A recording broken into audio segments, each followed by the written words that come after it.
हमें बाइबल क्यों दी। हालेलुया। अगर उसने भेदों को प्रकट करना होता तो वो सिर्फ अपने दासों के ऊपर भेद प्रकट करता। वो सिर्फ अपने जो बड़े बड़े नबी संत पौलुस सुनी जैसे बड़े बड़े नबियों के ऊपर वो प्रकट करता, लेकिन उन्होंने हमें हर एक कलीसिया के विश्वासी को बाइबल ही क्यों दी। सो मेरे प्रियो, मैं आपसे ये कहना चाहता हूं कि ये परमेश्वर का जो पवित्र कलाम है, ये परमेश्वर का हार्ट है। जब एक विश्वासी इस वचन को पढ़ता है, जब एक विश्वासी इस वचन के ऊपर मेडिटेट करता है, तो वो परमेश्वर की लाइफ को अपने जीवन में लेता है, वो लाइफ जो परमेश्वर आपको देना चाहता है। हालेलुया। सो मेरे प्रियो, ये वचन जो परमेश्वर ने हमें दिया, हमें इसे पढ़ने के लिए दिया, हमें इसके द्वारा परमेश्वर प्रकाश देना चाहता है, हमारी लाइफ को निर्धारित करना चाहता है, वो हमें ऊंचा और आशीषित जीवन इस धरती के ऊपर जीना सिखाना चाहता है। हालेलुया। सो आज बहुत से लोग इस वचन के ऊपर ध्यान नहीं करते हैं। वो ध्यान करते हैं पास्टर्स की ओर, वो ध्यान करते हैं कलीसिया में जितने भी बड़े बड़े प्रीचर्स हैं, जितने भी बड़े बड़े लोग हैं, उनकी ओर ध्यान करते हैं कि अगर वो मेरे सर पे हाथ रखेगा तो मैं ब्लेसिंग को पाऊंगा, अगर वो मुझे मसा कर देगा तो मैं फिर परमेश्वर के काम करने लगूंगा। हालेलुया। आज लोग ऐसे ही धोखे में जीते हैं। सो मेरे प्रियो, आज मैं इसी धोखे को मिटाने के लिए आपके साथ एक वचन खोलूंगा जो परमेश्वर ने आप खुद आज मुझे परमेश्वर ने अपने वचन में से दिया है। सो उसके साथ मैं आपको शेयर करता हूं। उस वचन को ध्यान से समझें और उसे पढ़ें। हालेलुया। हम निकालेंगे पहला यूहन्ना की पत्री, फर्स्ट यूहन्ना, उसका दूसरा अध्याय है। जब हम उस वचन को ध्यान से पढ़ते हैं तो उस वचन में दिखाया गया है कि परमेश्वर अपने वचन में से अपने हर एक विश्वासी और हर एक कलीसिया के लोगों के साथ बात करता है। सिर्फ वो वचन मेरे ही लिए नहीं, वो वचन आप सबों के लिए बोला गया है। हालेलुया। 2 की मैं जब 20 को निकालूंगा, 2 अध्याय, पहला यूहन्ना 2 अध्याय उसकी 20 आयत में लिखा है कि परंतु तुम्हारा जो उस पवित्र से अभिषेक हुआ और तुम सब कुछ जानते हो।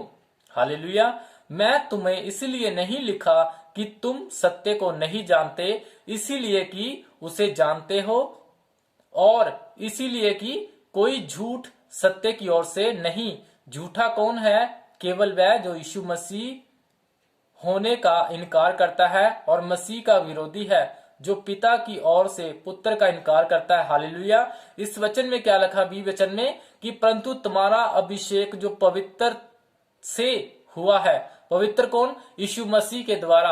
आज हम किसके द्वारा धर्मी ठहराए जाते हैं? क्या अपने कर्मों के द्वारा धर्मी ठहरते हैं? क्या अपने काम जो हम करते हैं, या अपनी प्रेयर लाइफ या वचन लाइफ, उसके द्वारा आप धर्मी ठहरते? नहीं। बाइबल कहती तुम्हारा जो अभिषेक उस पवित्र की ओर से, पवित्र जानी प्रभु यीशु मसीह की ओर से जो किया गया है, उस अभिषेक का आपको ध्यान नहीं है। आगे हम जब नेक्स्ट वचन 22 को 26 से पढ़ते हैं तो उसके विषय में क्या कहता है? मैंने ये बातें तुम्हें उनके विषय में लिखी हैं जो तुम्हें भरमाते हैं। ऐसे बहुत से लोग हैं जो कहते हैं कि तुम्हें मसा होना जरूरी है। वो जो लोग कहते हैं कि जब तक तुम्हारे सर पे हाथ नहीं रखा जाएगा तुम मेरे कार्य नहीं कर पाओगे। हालेलुया। हाँ, मैं इस बात से सहमत हूं कि बाइबल कहती कि परमेश्वर ने पौलुस के ऊपर, संतों ने जब प्रार्थना इकट्ठे होकर, तो आत्मा ने बोला कि पौलुस और शाऊल को मेरी लाइफ के लिए, मेरे काम के लिए अलग करो। हाँ, वो चीज अलग है, हाथ रखना जरूरी है। मैं ये मानता हूं कि लोगों के ऊपर प्रार्थना करना भी जरूरी है,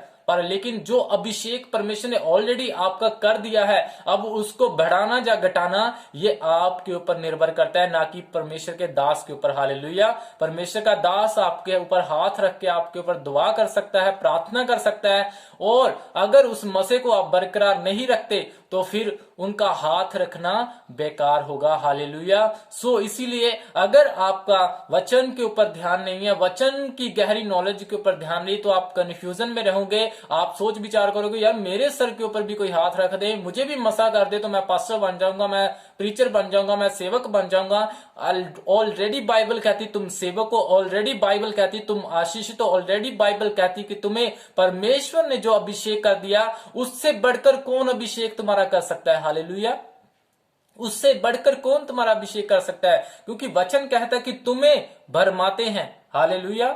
मैं ये बातें तुम्हें उनके विषय में लिखी हैं जो तुम्हें भरमाते हैं। भरमाने मतलब शब्द समझते हो ना, कि तुम्हें जो भरमाते हैं, जो तुम्हें भटका देते हैं कि भाई तुम्हें इस मार्ग पे चलना नहीं चाहिए, ये मार्ग तो रॉन्ग है, ये मार्ग तो आपको धोखा दे रहा है, आपको इस रास्ते से चल जाना चाहिए। हालेलुया। शैतान का सबसे बड़ा प्लान यही है कि बहुत से लोगों को परमेश्वर की उस प्लानिंग से उन्हें हटा देता है, ताकि वो लोग परमेश्वर की मर्जी को पूरा ना कर सके। हालेलुया।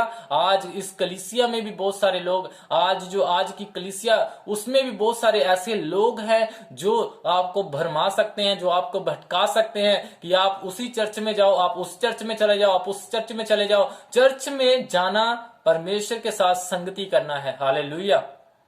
लेकिन ऑलरेडी आप रोज एवरी डे परमेश्वर के साथ संगति करते हो, परमेश्वर के साथ समय बिताते हो। अगर आत्मा की अगुवाई में नहीं चलते तो फिर आप कंफ्यूजन में चलोगे। हालेलुया।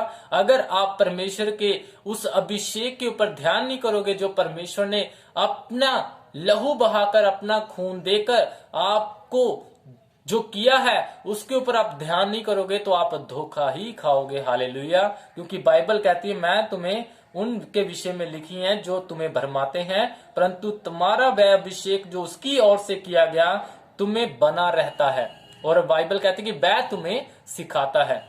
ये दोनों वचन साफ बयान करते हैं कि परमेश्वर ने हमें ऑलरेडी अभिषेक कर दिया है, बस अब हमें उस अभिषेक को अपनी लाइफ में चमकाना है, उस अभिषेक को और बढ़ाना है, और उस अभिषेक को बढ़ाते हुए परमेश्वर के उस प्लान को पूरा करना है जो प्लान परमेश्वर ने हमारे लिए रखा है। हालेलुया।